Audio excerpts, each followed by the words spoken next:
আসসালামু আলাইকুম। হ্যালো বন্ধুরা, কেমন আছেন? আমি ভালো আছি আলহামদুলিল্লাহ। আমি ফোড়নে এলাচ তেজপাতা দিয়ে ফোড়নে দিয়ে দিলাম। দিয়ে আমি আদা রসুন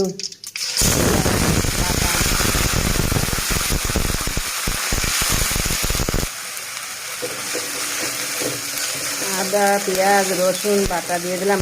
বাটা মশলার স্বাদ অনেক সুন্দর। অনেক ঝালের গুঁড়া, হলুদ, জিরের গুঁড়া, ধনের গুঁড়া দিয়ে দিলাম। স্বাদ মতো লবণ, পরিমাণ মতো লবণ দিয়ে দিলাম।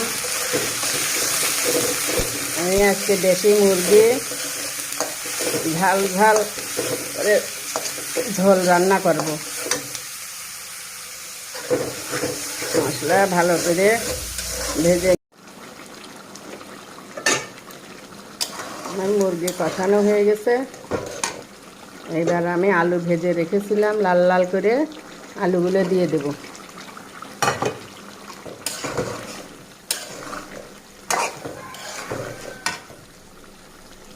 গরম মশলার গুঁড়া দিয়ে দিলাম।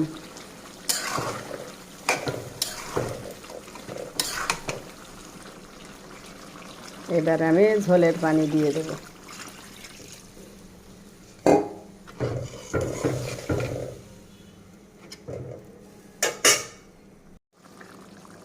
আমার রান্না শেষ। আমি এখন জিরে গুঁড়ো করে রাখছিলাম, জিরের গুঁড়ো দিয়ে দিলাম। রান্না কেমন হলো আপনারা জানাবেন কমেন্টে। একটু লাইক কমেন্ট সাবস্ক্রাইব করে দেবেন। কমেন্টে জানাবেন রান্না কীরকম হলো। আল্লাহ হাফেজ।